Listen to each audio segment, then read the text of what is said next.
saudara-saudari yang ingin memberkati pekerjaan Tuhan melalui GBI Live, di lantai 1 disediakan kotak persembahan. Dan ada satu pengumuman lagi yang akan kami sama-sama kita saksikan dalam bentuk video.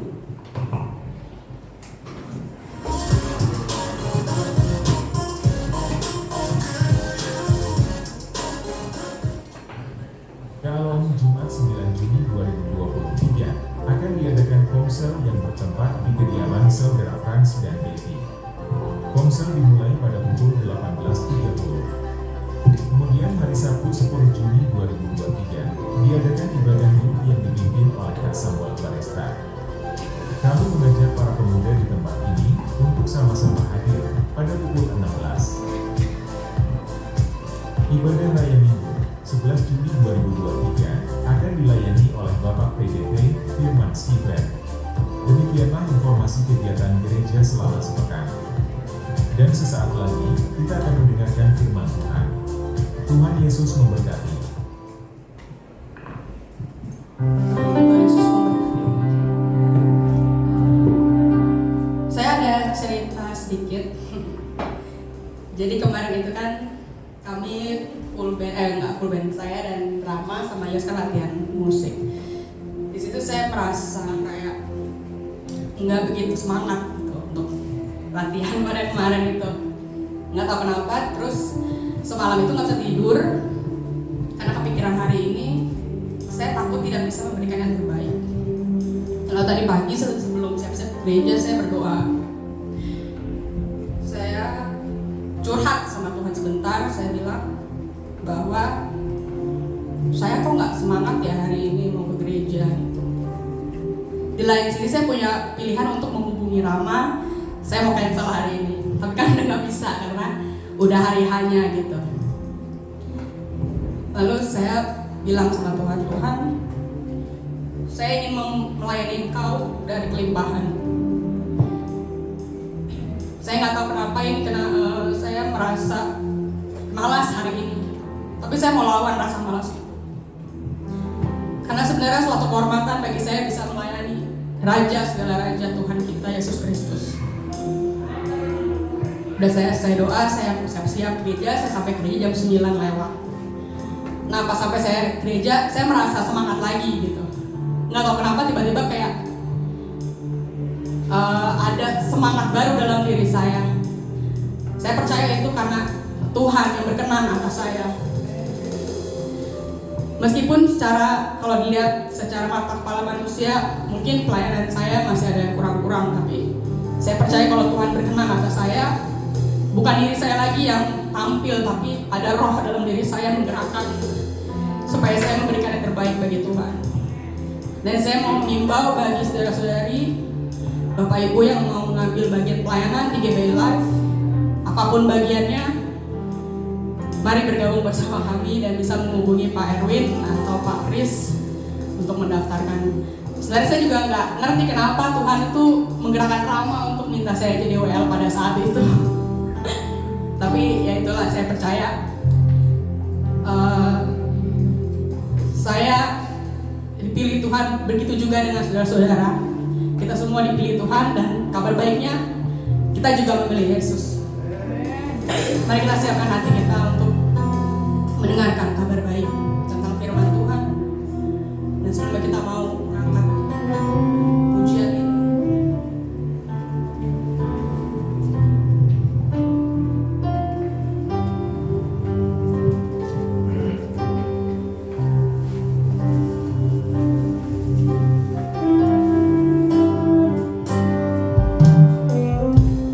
selalu Tuhan menjawab doa.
sia-sia.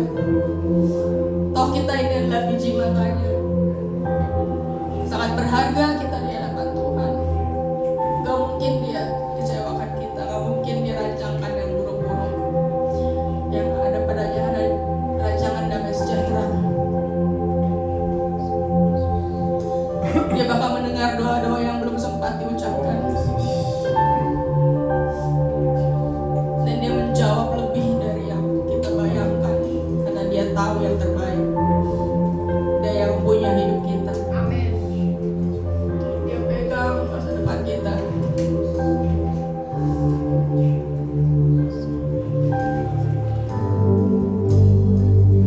Yesus mendengar lebih dari yang kudoakan. Yesus menjawab lebih dari yang kuharapkan. Dengan caranya di waktu yang tepat, bukan melihat dia jadi Yesus mendengar lebih dari yang kudoakan. Yesus menjawab lebih dari yang kuharapkan. Dengan caranya di waktu yang tepat, bukan melihat. Mari angkat tangan saudara, katakan Yesus mendengar. Lebih dari yang kudoakan. Yesus menjawab lebih dari yang kuharapkan. Dengan caranya di waktu yang tepat, bukan melihat dia jadikan. Bukan melihat, Bukan melihat dia jadikan. Bukan melihat, Bukan melihat dia jadikan semua.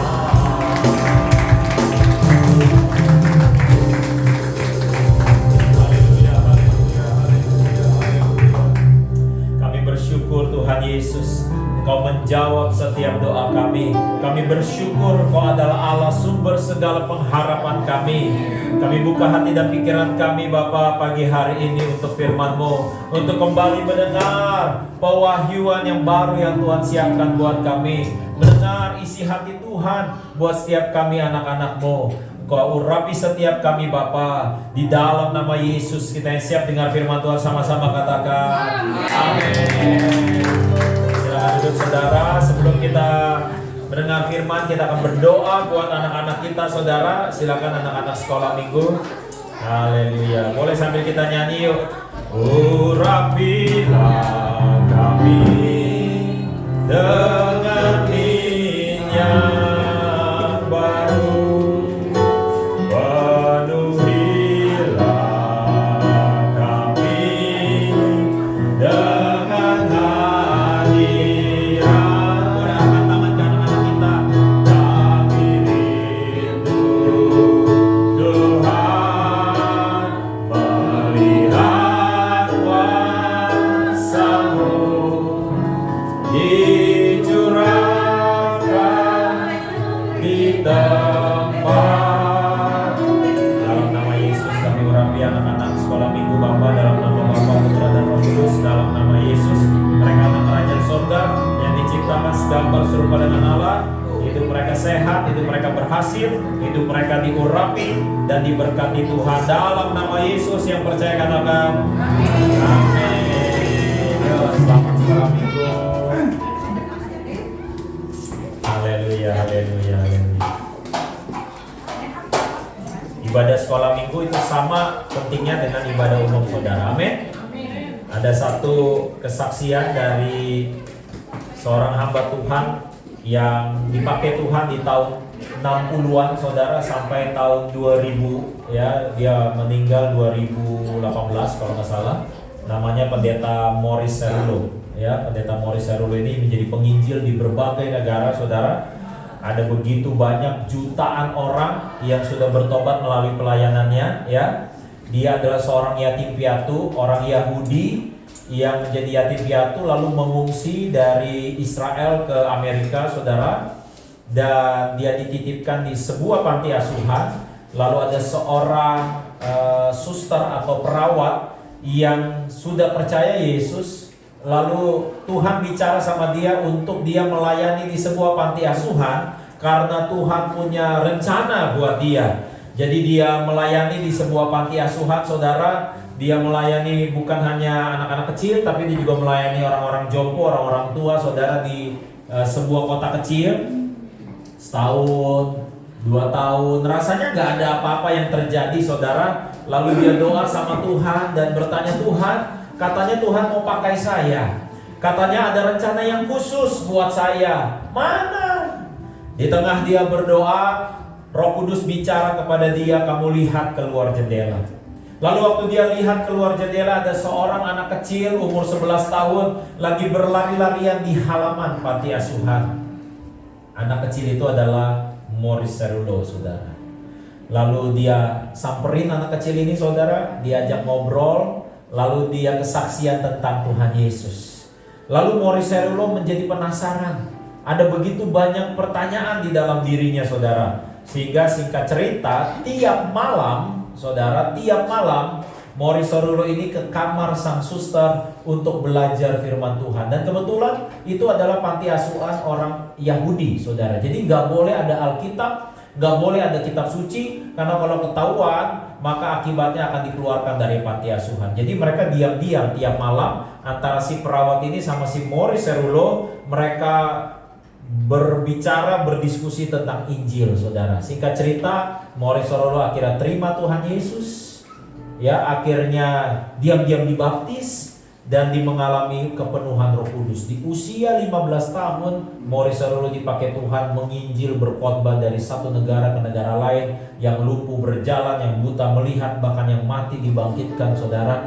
Ya, saya mau ingatkan, kita nggak bisa meremehkan bahwa Tuhan nggak hanya memakai orang-orang yang sudah katakanlah usia dewasa, tapi Tuhan sanggup menjamah anak-anak, saudara. Amin. Jadi kita nggak bisa meremehkan bahwa ibadah sekolah minggu itu hanya ibadah pelengkap. Ibadah sekolah minggu bukan daycare, ya, dimana ibu bapaknya lagi dengerin firman, anak-anaknya seolah-olah dititipkan. Saya tiap Sabtu malam berdoa, saudara, sebelum pelayanan. Tiap Sabtu malam, sesudah saya urus kerjaan, sesudah saya mungkin urus yang lain ini itu, biasanya saya izin sama istri saya. Saya bilang saya mau doa dulu, ya. Saya doa kurang lebih 1 jam. Saya berdoa, ya. Saya berdoa, memohon bukan hanya Tuhan menjamah, saudara, tapi juga Tuhan menjamah anak-anak kita, saudara, di atas. Amin. Saudara siap dengar firman Tuhan? Amin. Kita buka firman Tuhan di Kidung Agung 2 ayat yang ke-16. Kita akan mendengarkan, belajar tentang kepunyaan Tuhan atau miliknya Tuhan. Kidung Agung 2 ayat 16. Kalau saudara sudah ketemu, saya ajak kita bangkit berdiri di hadapan Tuhan. Atau saudara bisa lihat ayat yang ada di layar depan saudara. Kidung Agung 2 ayat 16. Mari kita bangkit berdiri, kita baca sama-sama. 1, 2, 3. Kekasihku kepunyaanku, dan aku kepunyaan Dia yang menggembalakan domba di tengah-tengah bunga bakung. Silakan duduk, saudara. Pagi ini saya mau katakan bahwa saudara dan saya adalah miliknya Tuhan. Yang percaya katakan amin. Bilang kanan kirinya, kamu miliknya Tuhan. Kitab Kidung Agung yang baru saja saudara dan saya baca, itu diyakini oleh bapak-bapak gereja, ditulis oleh seorang raja yang bernama Salomo. Orang yang paling berhikmat pada masanya, bahkan orang yang paling kaya sampai saat ini, saudara. Ketika ia menulis kitab Kidung Agung, ayat demi ayatnya itu penuh dengan nuansa cinta, nuansa romantisme, dan kemesraan di antara sepasang kekasih. Salomo itu adalah seorang raja yang punya 1000 perempuan di dalam kehidupannya. Tentu satu hal yang diragukan adalah apakah Salomo pernah mengalami yang namanya cinta sejati.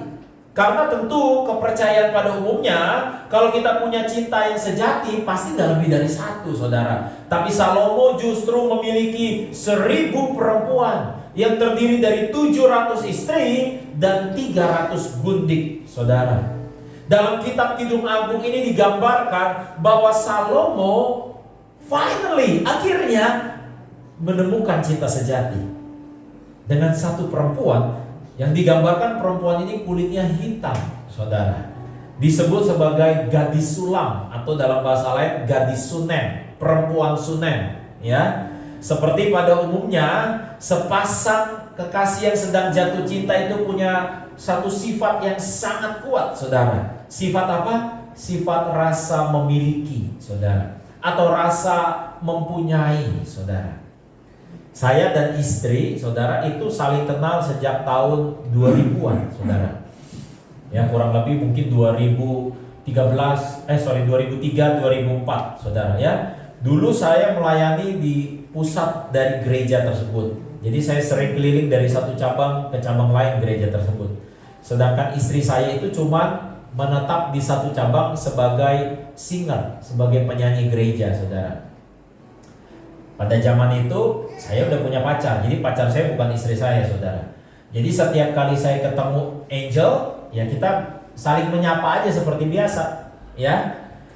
Saat itu saya nggak peduli apakah Angel sudah makan apa belum, apakah keadaannya baik-baik saja atau tidak, apa yang menjadi kerinduan hatinya, saya nggak peduli. Kenapa? Karena saya tidak merasa memiliki Angel. Begitu juga sebaliknya, saudara. Tapi ketika kita mulai pacaran, ketika kita mulai bertunangan, muncul rasa itu, rasa memiliki atau rasa mempunyai. Seperti yang Salomo tadi katakan, kekasihku kepunyaanku dan aku kepunyaan dia. Mirip seperti sebuah lagu yang dinyanyikan oleh Daniel Sahuleka. Saya nyanyikan sedikit buat saudara. Lagunya bilang gini, morning sunshine in our room, now that room is back in tune. Autumn start this day with a smile, and look at my beautiful loved one who's lying beside me. You make my world so colorful, I never had it so good, my love. I thank you for all the love you give to me. Memang kalau orang sedang jatuh cinta, semuanya indah, saudara. Semuanya colorful, semuanya cerah. Jauh berbeda dengan orang yang putus cinta. Semuanya dark, saudara. Semuanya gelap dan mendung disertai petir dan gemuruh, saudara. Bagaimana kalau jomblo? Kalau jomblo itu gak colorful dan gak gelap, saudara. Semuanya bagaikan handphone yang sedang loading, muter terus saja tanpa kejelasan. Yang jomblo katakan amin. Nah, apa yang Salomo gambarkan inilah yang menjadi pesan Tuhan pagi ini buat saudara dan saya, bahwa Tuhan sangat mengasihi saudara. Pak, Tuhan sangat mengasihimu. Amin. Bu, Tuhan sangat mengasihimu. Amin. Anak-anak muda, guys, Tuhan sangat mengasihimu. Sehingga Tuhan merasa memiliki saudara. Saudara dan saya adalah miliknya Tuhan. Oleh sebab itu, Tuhan peduli sama saudara. Sama seperti kita mengasihi seseorang, kita peduli dia sudah makan atau belum, bagaimana keadaannya, baik-baik saja atau tidak. Makanya Tuhan berkata bahwa saudara dan saya dipelihara lebih dari burung-burung di udara. Tuhan mendandani saudara dan saya lebih indah dari bunga bakung di ladang. Kenapa? Karena saudara adalah miliknya Tuhan. Minggu lalu saya mengajak Liliana berenang. Nanti habis gereja dia ngajak berenang lagi. Waktu saya ajak dia berenang, di kolam renang tuh banyak orang, saudara. Ada banyak anak-anak lain juga yang berenang. Tapi dari sekian banyak anak-anak di sana yang berenang, kira-kira menurut saudara siapa yang saya perhatikan? Ya tentu Liliana. Kenapa? Karena saya merasa memiliki Liliana. Karena anak saya adalah milik saya. Demikian juga dengan saudara dan saya. Tuhan pasti memperhatikan hidup saudara. matanya mengawasi saudara. Tuhan gak sibuk lihat handphone sambil scroll medsos sehingga meleng, tidak memperhatikan saudara. Suatu ketika ada orang yang berkata, mungkin Tuhan gak sayang sama saya, gak perhatikan saya karena Tuhan kan sibuk. Karena manusia ada 7 miliar di dunia ini, sedangkan saya, siapa saya? Saudara, saya mau katakan, itulah sebabnya ia disebut Tuhan. Karena kemahakuasaannya lah ia sanggup 100% perhatian sama Pak Hendri. Di waktu yang bersamaan dia juga 100% perhatian dengan anak-anaknya yang lain. Rasa memiliki atau dimiliki dalam bahasa Inggrisnya disebut sense of belonging. Sense of belonging. Ada studi atau penelitian yang dilakukan 80 tahun, saudara, oleh Universitas Harvard, bahwa di sini dinyatakan orang yang merasa dirinya dimiliki oleh orang yang dikasihi itu memiliki korelasi, memiliki hubungan, umurnya akan panjang, hidupnya akan lebih berbahagia.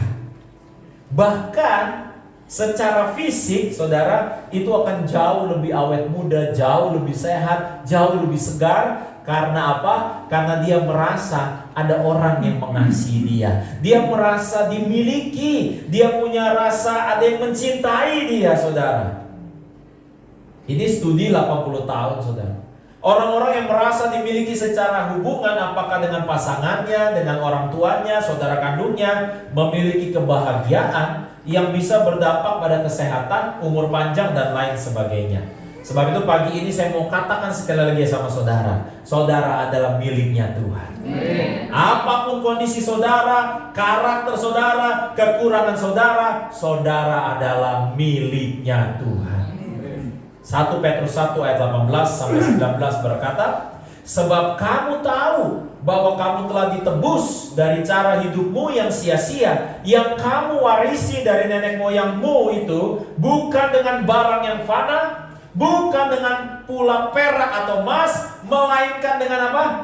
Darah yang mahal, yaitu darah Kristus yang sama seperti darah anak domba yang tak bernoda dan tak bercacat. Kalimat yang berkata bahwa kamu telah ditebus memiliki arti bahwa sebelumnya saudara dimiliki oleh yang lain, yang bukan Tuhan. Ada yang bilang kita dulu milik iblis atau milik setan, bisa jadi. Atau ada yang bilang saudara milik diri saudara sendiri karena begitu saudara egois, begitu saudara pikir ini hidupku. Bisa jadi masa lalu saudara, atau yang saya bisa sebut sebagai nothingness alias kehampaan. Banyak orang yang hidup dalam kehampaan. Bahkan ada lagu yang terkenal yang menggambarkan kehampaan. Bunyinya begini, I'm nobody's child, I'm nobody's child, just like the flowers, I'm growing wild. Ini kasihan nih lirik berikutnya.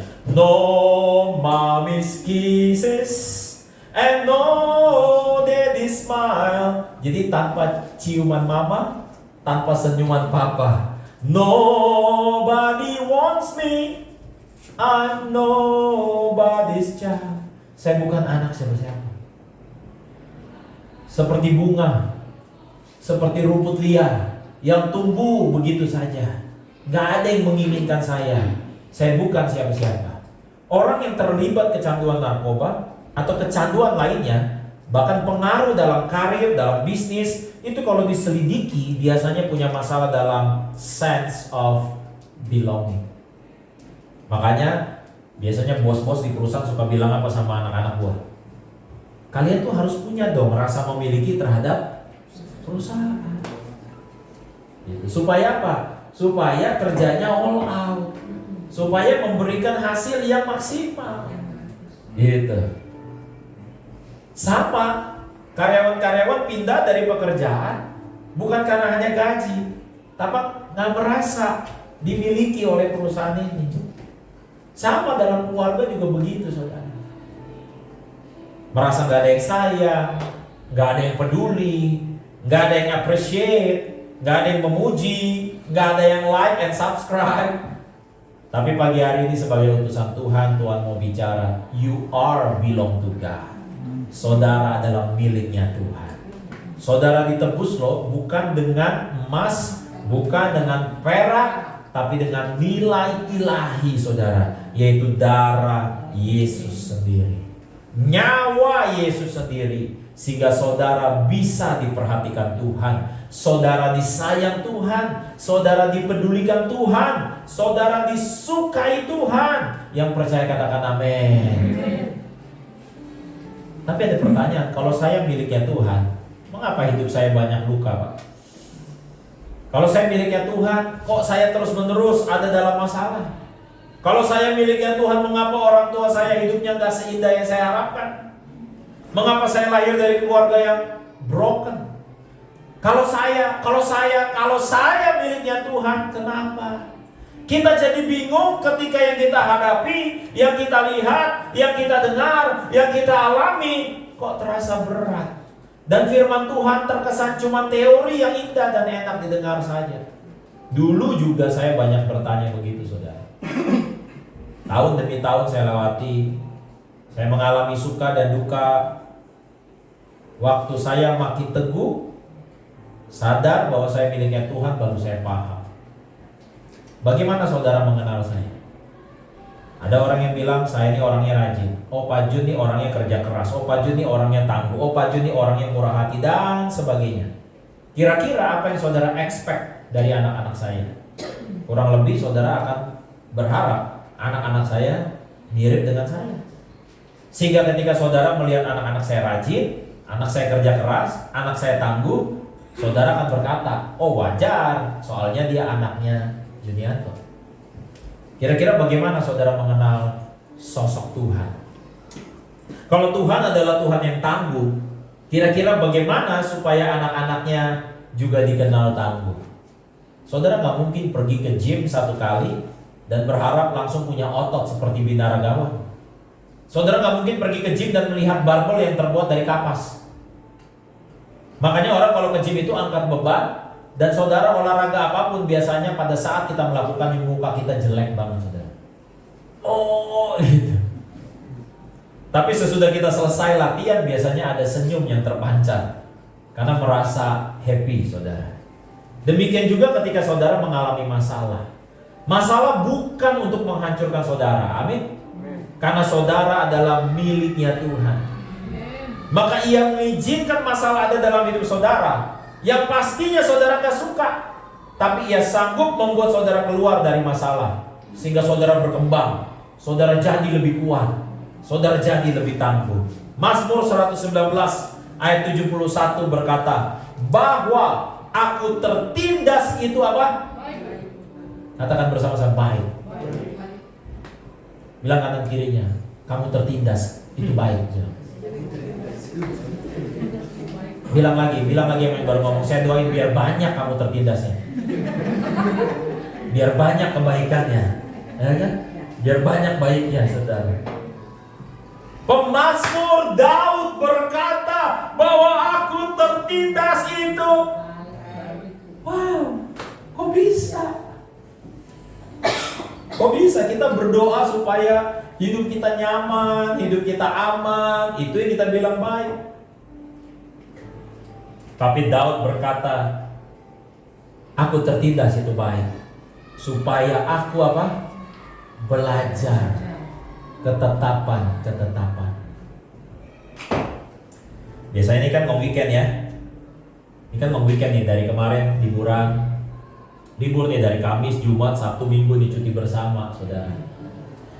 Saudara yang ada di gereja hari ini mungkin memang saudara punya agenda lain. Saya memang gak mau kemana-mana. Atau yang kedua, gak ada duit buat jalan-jalan. Coba kita ilustrasi ya. Kalau saudara punya uang, uangnya banyak, kira-kira saudara tetap ke gereja atau saudara jalan-jalan? Fair ngomong aja lah, pasti kita jalan-jalan lah. Jadi kadang-kadang nih ya, kalau saudara jadi Tuhan gimana nih? Waktu lagi susah, sering berlutut menghadap Tuhan, berharap dan berdoa. Tapi waktu Tuhan berkati dan izinkan segalanya saudara miliki, udah nggak ada lagi. Gue mau berlutut buat apa lagi ya? Ada satu wawancara, si jurnalis ini nanya sama orang yang sukses. Ceritanya orang sukses, ini kisah nyata saudara. Ini orang sukses banget lah, punya uang, punya segalanya. Lalu si jurnalis ini tanya satu pertanyaan yang menarik. Dia tanya begini, ada lagi nggak dalam hidup kamu yang kamu masih bisa bilang, wow? Coba kalau saudara jadi Warren Buffett, yang hartanya itu 2000 triliun. Kira-kira ada lagi nggak yang membuat dia bilang, wow? Rasanya dunia ada di tangan dia. Rasanya dunia dia miliki, bahkan kalau perlu Tuhan dia bisa beli. Inilah yang dialami oleh Daud dengan segala kesuksesan dan kemegahannya saudara. Sehingga dia bilang bahwa aku tertindas itu baik bagiku. Saya juga bilang sama Angel, sama istri saya, dulu waktu kita susah, kita sering banget berdoa. Kita sering banget tulis mimpi-mimpi kita tumpang tangan atas mimpi-mimpi kita berdoa, kita ucapkan firman, kita ucapkan janji-janji Allah. Tapi waktu kita udah mulai naik dan punya, ya bisa dibilang punya banyak lah, belum punya segalanya. Mulai kita, udahlah. Sekarang kita mau beli apa bisa kok. Kita tinggal tunjuk kok. Jadi udah gak doa lagi. Karena kita merasa udah tinggal tunjuk. Seolah-olah udah ada jarak sama Tuhan. Padahal kita adalah miliknya Tuhan, saudara. Kenapa Tuhan berkati dan jawab doa kita? Karena dia peduli sama miliknya, saudara. Dia peduli sama miliknya. Dalam bahasa Inggris, Mazmur 119 ayat 71 dalam Alkitab bahasa Inggris versi The Message bilang begini, my troubles turn out all for the best. My troubles turn out all for the best. Bahwa semua masalah-masalahku itu akan mengeluarkan yang terbaik di dalam hidup. Kita jadi berlutut, kita jadi bergumul, kita jadi berdoa, kita jadi bersyukur. Kita jadi bisa bilang sama Tuhan, ku kagum hormat akan Engkau. Ku kagum hormat akan Engkau. Kenapa kita kagum? Karena kita lihat bagaimana pertolongannya. Waktu saya di Springfield jadi guru olahraga, bangun pagi-pagi. Kalau dari minggu gini dia udah mikir udah besok Senin. Jam 3:30 saya bangun saudara. Namanya jadi guru 6:30 udah harus nyampe. Perjalanan dari Harapan Indah tuh ke Permata Buana 2 jam saudara. 4:30 pagi saya udah naik motor. Udah paling malas kalau musim hujan. Udah ngerasain semua jas hujan gak ada gunanya saudara. Mau jas hujan yang macam mana pun ya, nanti airnya masuk lewat sini, airnya masuk lewat resleting lah, udah ngalamin saya semua saudara.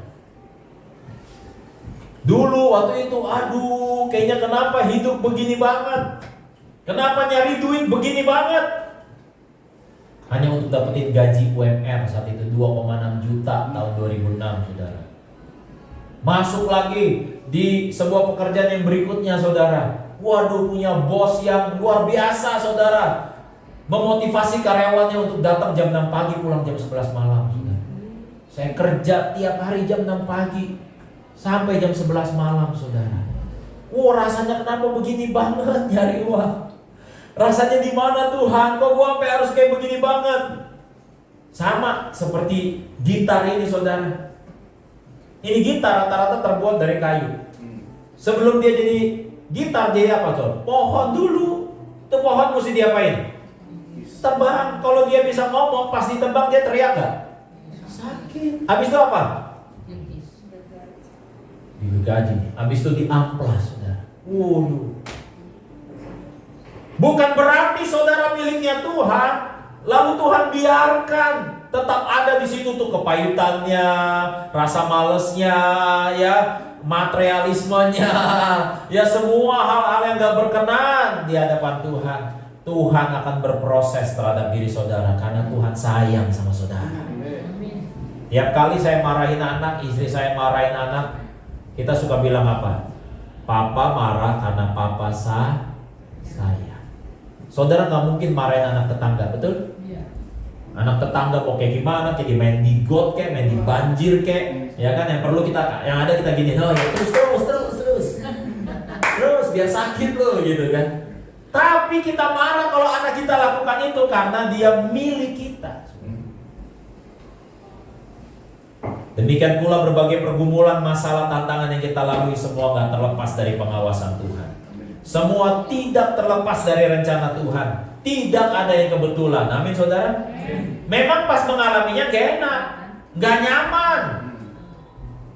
Makanya ada satu pujian yang bilang gini, banyak perkara yang tak dapat ku mengerti, mengapakah harus terjadi di dalam kehidupan ini.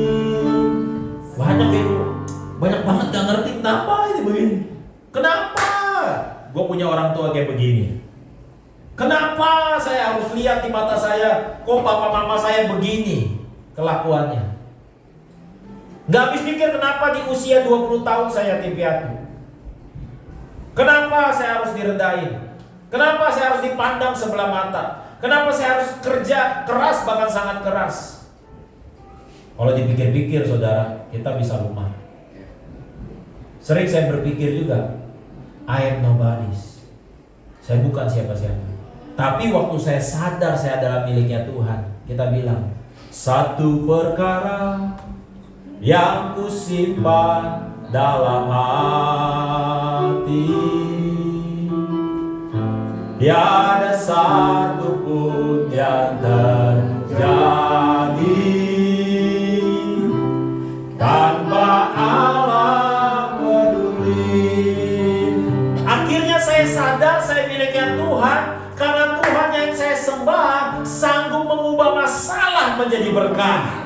Ia sanggup mengubah air mata menjadi mata air. Ia sanggup mengubah duka cita menjadi sukacita. Ia sanggup mengubah tantangan menjadi kemenangan. Allah mengerti, Allah peduli segala persoalan yang kita hadapi. Takkan pernah dibiarkannya ku bergumul sendiri, sebab Allah mengerti. Saya mau tutup dengan kisah yang gak usah jauh-jauh saudara. Kita-kita aja. Kita-kita aja. Saudara bisa lihat Bu Keisha, saya rasa ya, yang udah kenal saya lama, dari zaman saya jadi guru saudara. Saya suka bilang sama jemaat, saudara mau lihat mujizat Tuhan, saudara mau lihat kesaksian, saudara gak usah jauh-jauh, saudara lihat hidup saya aja. Saya bisa sampai hari ini saudara, bukan karena hebatnya saya, tapi di dalam setiap pergumulan masalah yang saya hadapi, saya sadar saya miliknya Tuhan. Itu bikin tenang saudara. Kenapa saya layani saudara?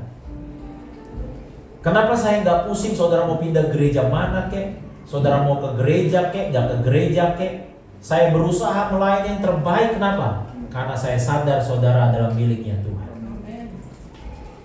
Kemarin kawan konseling sama saya, dia pelayan Tuhan. Singkat cerita, dia cemburu, istrinya cemburu lalu bertengkar, pisah ranjang lah singkat cerita. Pisah ranjang, istrinya cemburu karena ada jemaatnya yang terlalu dekat sama suaminya. Lalu suaminya ini telepon saya, bro, emang gue salah kalau gue friendly sama jemaat sendiri? Oh ya gak salah lah, kita harus friendly dong sama semua jemaat. Terus gue mesti gimana? Putusin, gak usah deket-deket lagi. Nomor HP hapus. Nggak usah ada urusan. Dia punya suami, punya. Sebenarnya suaminya juga paham kok. Ini istri gua aja yang cemburuan. Saya bilang, hargai istri kamu. Karena jemaat sesungguhnya adalah istri kamu sama anak-anak kamu. Kalau saya bela istri, nanti saya kehilangan jemaat dong. Nggak apa-apa, biarin aja. Biarin aja, saya bilang. Kenapa kamu bisa bilang kamu kehilangan jemaat? Karena kamu merasa mereka milik kamu. Saya mau bilang ya bro, saya bilang, jemaat itu milik Tuhan, bukan milik kamu. Yang menjadi milik kamu adalah istri dan anak-anak kamu. Karena setiap suami dipanggil bukan untuk cari nafkah. Setiap suami panggilan utamanya adalah jadi imam di dalam rumah tangga, saudara. Jadi imam. Imam itu apa? Memberkati. Kenapa imam bisa memberkati? Karena diberkati dulu sama Tuhan. Seperti minyak yang turun dari kepala Harun ke janggut, ke jubahnya, saudara. Sebab itu saya mau katakan, kalau saya mengalami begitu banyak kesaksian, diberkati oleh Tuhan karena saya miliknya Tuhan, biarlah berkat penggembalaan ini juga mengalir kepada jemaat ini. Saudara bukan milik saya, saudara bukan milik Gebela, saudara milik Raja di atas segala raja. Saudara gak ditebus oleh perpuluhan, saudara gak ditebus oleh Junianto, saudara ditebus dengan darah Yesus. Makanya saya doa, mau saya sibuk pun saya siapin khotbah yang baik. I'll do my best, karena saya lagi berhadapan dengan miliknya Tuhan. Sehingga saudara nanti pulang, saudara tahu satu hal ini, sekalipun saudara di tengah pergumulan, tenang saja, saudara miliknya Tuhan. Pasti Tuhan pelihara, pasti Tuhan jaga, pasti Tuhan akan sertai saudara. Amin. Kasih tepuk tangan dulu buat Tuhan Yesus. Yuk kita bangkit berdiri, yuk kita nyanyi lagu ini lagi, banyak perkara. Banyak perkara yang tak dapat ku mengerti. Mengapakah harus terjadi di dalam kehidupan? Satu perkara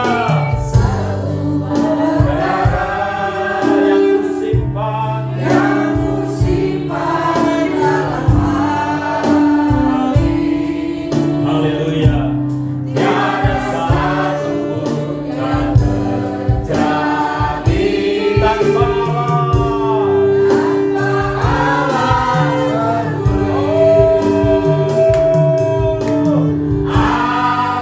mengerti, Allah peduli segala persoalan yang kita hadapi.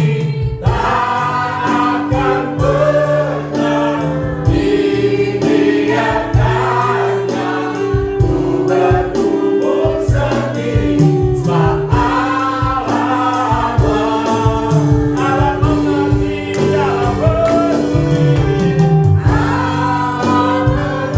Terima kasih Tuhan. Kami bersyukur buat kebaikan-Mu.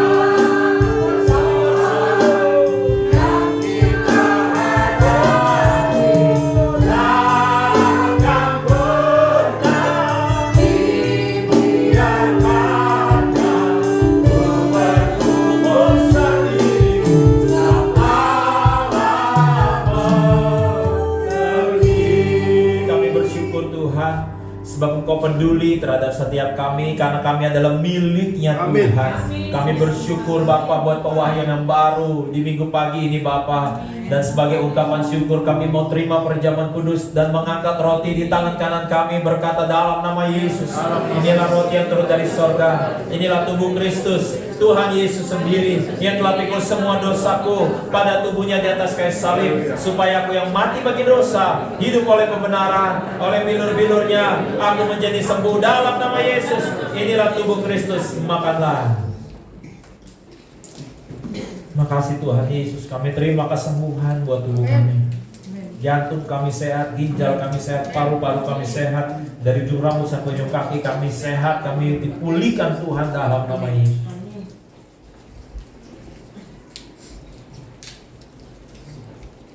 Mari angkat anggur di tangan kanan saudara dan katakan dalam nama Yesus, inilah darah Yesus, darah perjanjian yang baru dan kekal yang berikan kami pengampunan, penebusan atas segala dosa dan pelanggaran kami. Dosa kami sudah diampuni. Dalam Kristus kami adalah kebenaran Allah. Dalam Kristus kami adalah ciptaan yang baru. Dalam nama Yesus, inilah darah Yesus.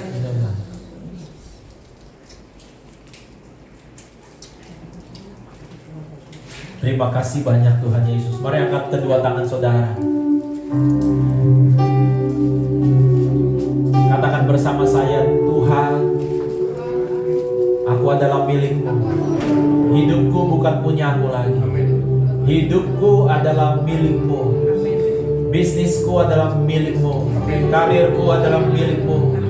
Anak-anakku adalah milik-Mu. Rumah tanggaku adalah milik-Mu.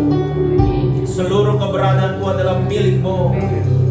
Aku mengangkat tangan sebagai tanda bahwa aku menyerahkan segalanya kepadamu, sebab kami adalah milik-Mu. Terima kasih banyak Tuhan Yesus. Kami bersyukur Kau telah tebus kami dengan darah-Mu yang mahal, sehingga kami menjadi milik Tuhan. Mari kekasih-kekasih Tuhan, pulanglah dan terimalah rahmat berkat Tuhan. Tuhan memberkati dan melindungi kau.